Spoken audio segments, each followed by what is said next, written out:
Chapter 14. For several subsequent days, I saw little of Mr. Rochester. In the mornings he seemed much engaged with business, and, in the afternoon, gentlemen from Millcote or the neighborhood called, and sometimes stayed to dine with him.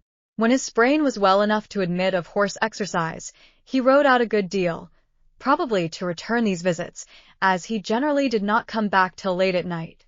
During this interval, even Adele was seldom sent for to his presence, and all my acquaintance with him was confined to an occasional rencontre in the hall, on the stairs, or in the gallery, when he would sometimes pass me haughtily and coldly, just acknowledging my presence by a distant nod or a cool glance, and sometimes bow and smile with gentlemanlike affability. His changes of mood did not offend me, because I saw that I had nothing to do with their alternation. The ebb and flow depended on causes quite disconnected with me. One day he had company to dinner, and had sent for my portfolio, in order, doubtless, to exhibit its contents. The gentleman went away early, to attend a public meeting at Millcote, as Mrs. Fairfax informed me. But the night being wet and inclement, Mr. Rochester did not accompany them. Soon after they were gone he rang the bell. A message came that I and Adele were to go downstairs. I brushed Adele's hair and made her neat, and having ascertained that I was myself in my usual Quaker trim, where there was nothing to retouch, all being too close and plain, braided locks included, to admit of disarrangement, we descended, Adele wondering whether the petit coffre was at length come, for, owing to some mistake, its arrival had hitherto been delayed. She was gratified. There it stood, a little carton, on the table, when we entered the dining-room. She appeared to know it by instinct. "Ma boit." "Ma boit," exclaimed she, running towards it. All right then. Limpid, salubrious. No gush of bilge water had turned it to fetid puddle. I was your equal at 18, quite your equal. Nature meant me to be, on the whole, a good man, Miss Eyre, one of the better kind, and you see I am not so. You would say you don't see it. At least I flatter myself I read as much in your eye. Beware, by the by, what you express with that organ. I am quick at interpreting its language. Then take my word for it, I am not a villain. You are not to suppose that, not to attribute to me any such bad eminence, but, owing, I verily believe, rather to circumstances than to my natural bent, I am a trite commonplace sinner, hackneyed in all the poor petty dissipations with which the rich and worthless try to put on life. Do you wonder that I avow this to you? No, that in the course of your future life you will often find yourself elected the involuntary confidant of your acquaintances' secrets. People will instinctively find out, as I have done, that it is not your forte to tell of yourself, but to listen while others talk of themselves. They will feel, too, that you listen with no malevolent scorn of their indiscretion, but with a kind of innate sympathy, not the less comforting and encouraging because it is very unobtrusive in its manifestations. How do you know? How can you guess all this, sir? I know it well.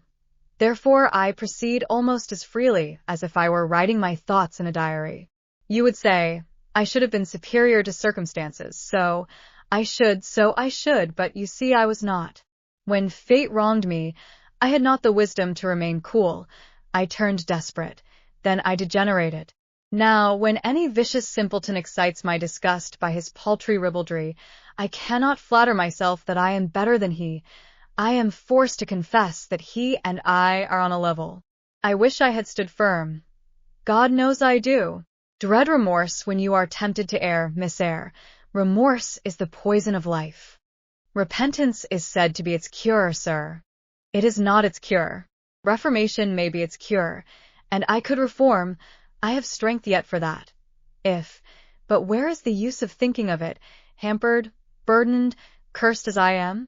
Besides, since happiness is irrevocably denied me, I have a right to get pleasure out of life, and I will get it, cost what it may. Then you will degenerate still more, sir. Possibly. Yet why should I, if I can get sweet, fresh pleasure?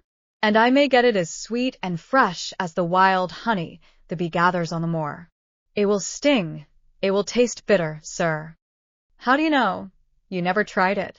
How very serious, how very solemn you look, and you are as ignorant of the matter as this cameo head, taking one from the mantelpiece. You have no right to preach to me, you neophyte, that have not passed the porch of life, and are absolutely unacquainted with its mysteries. I only remind you of your own words, sir. You said error brought remorse, and you pronounced remorse the poison of existence. And who talks of error now? I scarcely think the notion that flittered across my brain was an error. I believe it was an inspiration rather than a temptation. It was very genial, very soothing, I know that. Here it comes again. It is no devil, I assure you, or if it be, it has put on the robes of an angel of light. I think I must admit, so fair a guest when it asks entrance to my heart. Distrust it, sir. It is not a true angel. Once more, how do you know? By what instinct do you pretend to distinguish between a fallen seraph of the abyss and a messenger from the eternal throne, between a guide and a seducer? I judged by your countenance, sir, which was troubled when you said the suggestion had returned upon you.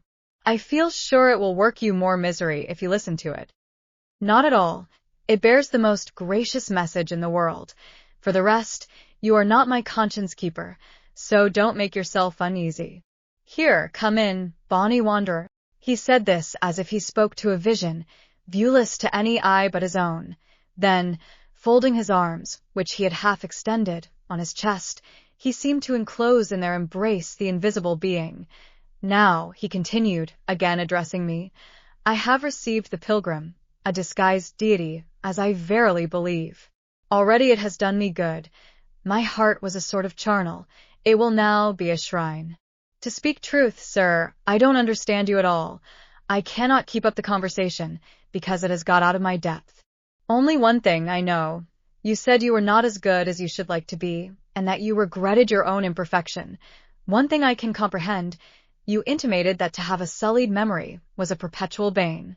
It seems to me that if you tried hard, you would in time find it possible to become what you yourself would approve, and that if from this day you began with resolution to correct your thoughts and actions, you would in a few years have laid up a new and stainless store of recollections, to which you might revert with pleasure.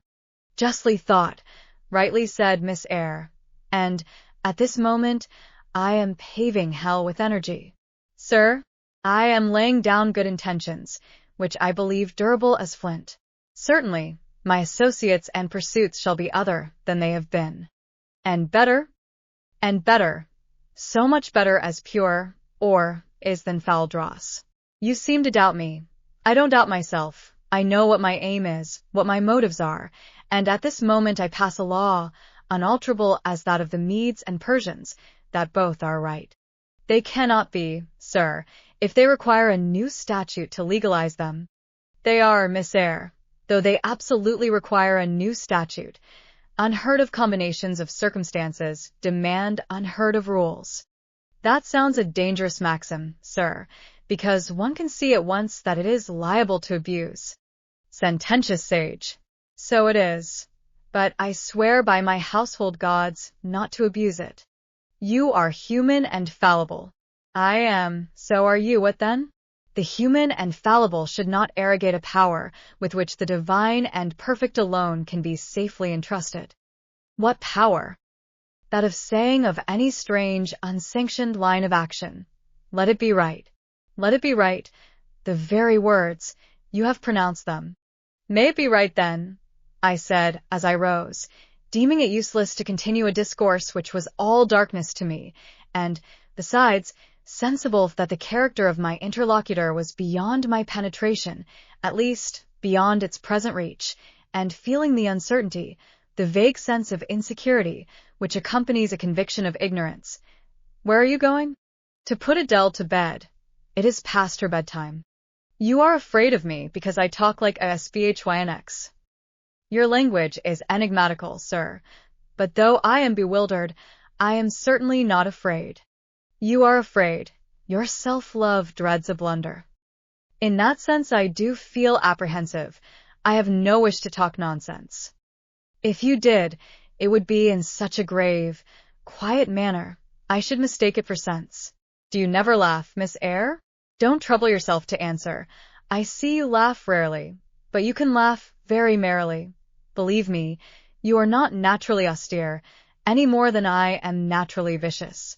The low-wood constraint still clings to you somewhat, controlling your features, muffling your voice, and restricting your limbs, and you fear in the presence of a man and a brother, or father, or master, or what you will, to smile too gaily, speak too freely, or move too quickly. But, in time, I think you will learn to be natural with me, as I find it impossible to be conventional with you. And then your looks and movements will have more vivacity and variety than they dare offer now. I see at intervals the glance of a curious sort of bird through the close-set bars of a cage. A vivid, restless, resolute captive is there. Were it but free, it would soar cloud-high. You're still bent on going. It has struck 9, sir. Never mind. Wait a minute. Adele is not ready to go to bed yet. My position, Miss Eyre, with my back to the fire and my face to the room, favors observation. While talking to you, I have also occasionally watched Adele. I have my own reasons for thinking her a curious study, reasons that I may, nay, that I shall impart to you some day. She pulled out of her box, about 10 minutes ago, a little pink silk frock. Rapture lit her face as she unfolded it. Coquetry runs in her blood, blends with her brains, and seasons the marrow of her bones. "I'll faut que j'aille," cried she, "et l'instant même," and she rushed out of the room. She is now with Sophie, undergoing a robing process. In a few minutes she will re-enter, and I know what I shall see, a miniature of Céline Varens, as she used to appear on the boards at the rising of, but never mind that. However, my tenderest feelings are about to receive a shock. Such is my presentiment. Stay now, to see whether it will be realized. Ere long, Adele's little foot was heard tripping across the hall. She entered, transformed as her guardian had predicted. A dress of rose-colored satin, very short, and as full in the skirt as it could be gathered, replaced the brown frock she had previously worn. A wreath of rosebuds circled her forehead. Her feet were dressed in silk stockings and small white satin sandals. "Est-ce que ma robe va bien?" cried she, bounding forwards. "Et mes souliers?" Et mes bas? Tenez, je crois que je vais danser. And spreading out her dress, she chassed across the room till, having reached Mr. Rochester, she wheeled lightly round before him on tiptoe, then dropped on one knee at his feet, exclaiming, "Monsieur, je vous remercie mille fois de votre bonté." Then rising, she added, "C'est comme cela que maman faisait, and n'est-ce pas, monsieur?" "Precisely," was the answer, and, comme cela, she charmed my English gold out of my British breeches pocket. I have been green, too, Miss Eyre. Grass green. Not a more vernal tint freshens you now than once freshened me. My spring is gone, however, but it has left me that French floweret on my hands, which, in some moods, I would fain be rid of. Not valuing now the root whence it sprang, having found that it was of a sort which nothing but gold dust could manure, I have but half a liking to the blossom, especially when it looks so artificial as just now. I keep it and rear it rather on the Roman Catholic principle of expiating numerous sins, great or small, by one good work. I'll explain all this some day. Good night. Yes, there is your Boyd at last. Take it into a corner, you genuine daughter of Paris, and amuse yourself with disemboweling it, said the deep and rather sarcastic voice of Mr. Rochester, proceeding from the depths of an immense easy-chair at the fireside. "And mind," he continued, "don't bother me with any details of the anatomical process, or any notice of the condition of the entrails. Let your operation be conducted in silence. Tiens toi tranquille, enfant, comprends-tu?" Adele seemed scarcely to need the warning. She had already retired to a sofa with her treasure, and was busy untying the cord which secured the lid. Having removed this impediment, and lifted certain silvery envelopes of tissue paper, she merely exclaimed, "Oh, ciel! Que c'est beau!" and then remained absorbed in ecstatic contemplation. "Is Miss Eyre there?" now demanded the master, half rising from his seat to look round to the door, near which I still stood. "Ah, well, come forward, be seated here." He drew a chair near his own. "I am not fond of the prattle of children," he continued, "for, old bachelor as I am, I have no pleasant associations connected with their lisp. It would be intolerable to me to pass a whole evening tête-à-tête with a brat. Don't draw that chair farther off, Miss Eyre. Sit down exactly where I placed it, if you please, that is. Confound these civilities. I continually forget them. Nor do I particularly affect simple-minded old ladies. By the by, I must have mine in mind. It won't do to neglect her. She is a Fairfax, or wed to one, and blood is said to be thicker than water. He rang, and dispatched an invitation to Mrs. Fairfax, who soon arrived, knitting basket in hand. Good evening, madam. I sent to you for a charitable purpose. I have forbidden Adele to talk to me about her presence, and she is bursting with repletion. Have the goodness to serve her as auditress and interlocutress. It will be one of the most benevolent acts you ever performed. Adele, indeed, no sooner saw Mrs. Fairfax than she summoned her to her sofa, and there quickly filled her lap with the porcelain, the ivory, the waxen contents of her boit, pouring out, meantime, explanations and raptures in such broken English as she was mistress of. Now I have performed the part of a good host, pursued Mr. Rochester, put my guests into the way of amusing each other. I ought to be at liberty to attend to my own pleasure. Miss Eyre, draw your chair still a little farther forward. You are yet too far back. I cannot see you without disturbing my position in this comfortable chair, which I have no mind to do. I did as I was bid, though I would much rather have remained somewhat in the shade. But Mr. Rochester had such a direct way of giving orders, it seemed a matter of course to obey him promptly. We were, as I have said, in the dining-room. The lustre, which had been lit for dinner, filled the room with a festal breadth of light. The large fire was all red and clear. The purple curtains hung rich and ample before the lofty window and loftier arch. Everything was still, save the subdued chat of Adele. She dared not speak loud, and, filling up each pause, the beating of winter rain against the panes. Mr. Rochester, as he sat in his damask-covered chair, looked different to what I had seen him look before, not quite so stern, much less gloomy. There was a smile on his lips, and his eyes sparkled, whether with wine or not, I am not sure, but I think it very probable. He was, in short, in his after-dinner mood, more expanded and genial, and also more self-indulgent than the frigid and rigid temper of the morning. Still he looked preciously grim, cushioning his massive head against the swelling back of his chair, and receiving the light of the fire on his granite-hewn features and in his great, dark eyes, for he had great, dark eyes and very fine eyes, too, not without a certain change in their depth sometimes, which, if it was not softness, reminded you, at least, of that feeling. He had been looking 2 minutes at the fire, and I had been looking the same length of time at him, when, turning suddenly, he caught my gaze fastened on his physiognomy. "You examine me, Miss Eyre," said he. "Do you think me handsome?"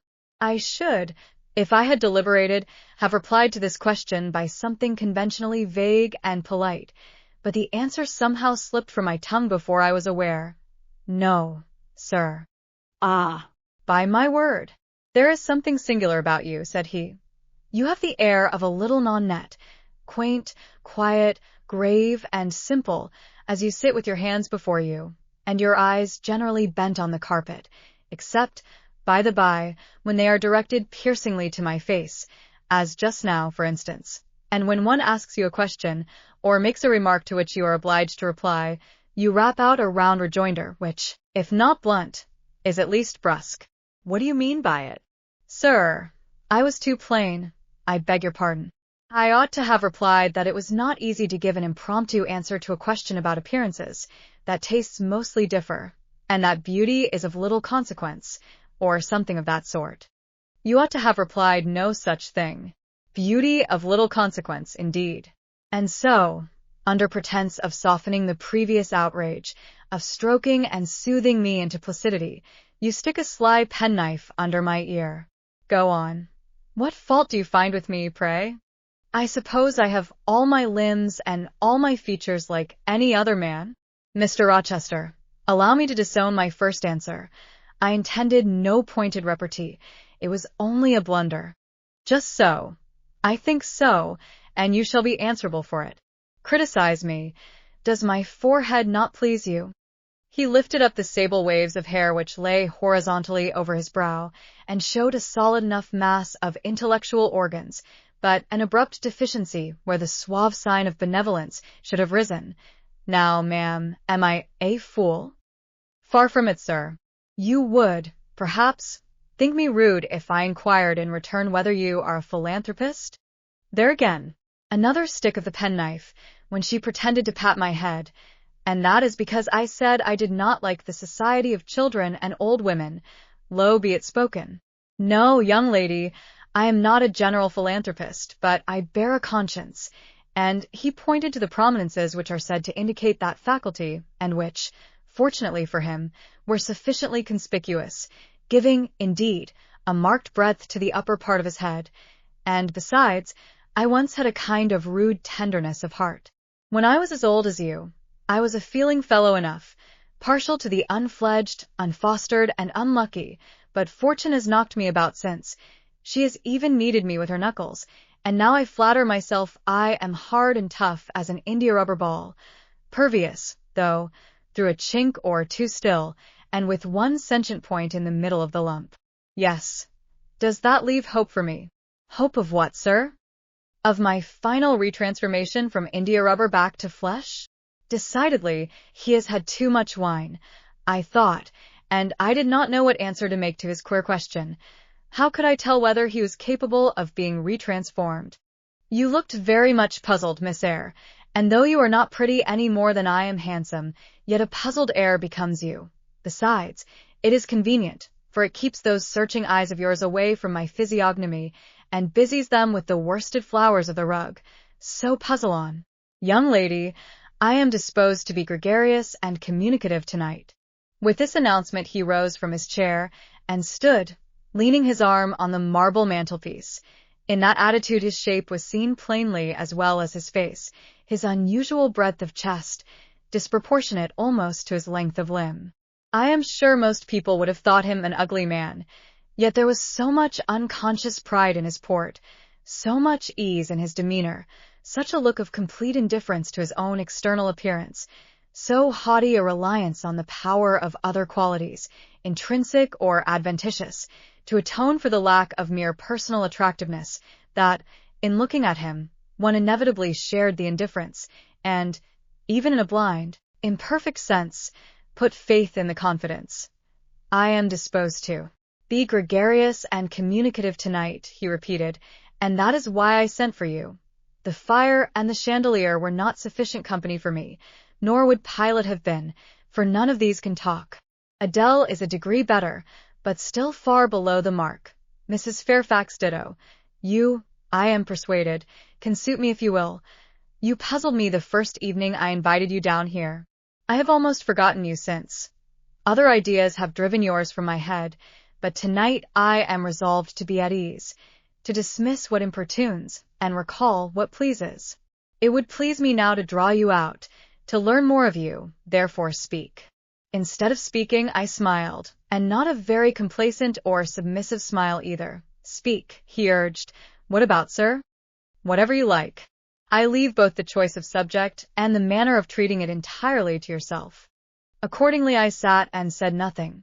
If he expects me to talk for the mere sake of talking and showing off, he will find he has addressed himself to the wrong person, I thought. You are dumb, Miss Eyre. I was dumb still. He bent his head a little towards me, and with a single hasty glance seemed to dive into my eyes. Stubborn, he said, and annoyed. Ah. It is consistent. I put my request in an absurd, almost insolent form. Miss Eyre, I beg your pardon. The fact is, once for all, I don't wish to treat you like an inferior. That is, correcting himself, I claim only such superiority as must result from 20 years' difference in age and a century's advance in experience. This is legitimate, etgitns, as Adele would say, and it is by virtue of this superiority, and this alone, that I desire you to have the goodness to talk to me a little now, and divert my thoughts, which are galled with dwelling on one point, cankering as a rusty nail. He had deigned an explanation, almost an apology, and I did not feel insensible to his condescension, and would not seem so. I am willing to amuse you if I can, sir, quite willing, but I cannot introduce a topic, because how do I know what will interest you? Ask me questions, and I will do my best to answer them. Then, in the first place, do you agree with me that I have a right to be a little masterful, abrupt, perhaps exacting, sometimes on the grounds I stated, namely that I am old enough to be your father, and that I have battled through a varied experience with many men of many nations and roamed over half the globe, while you have lived quietly with one set of people in one house? Do as you please, sir. That is no answer. Or rather, it is a very irritating, because a very evasive one. Reply clearly. I don't think, sir, you have a right to command me, merely because you are older than I, or because you have seen more of the world than I have. Your claim to superiority depends on the use you have made of your time and experience. Humph. Promptly spoken. But I won't allow that, seeing that it would never suit my case, as I have made an indifferent, not to say a bad, use of both advantages.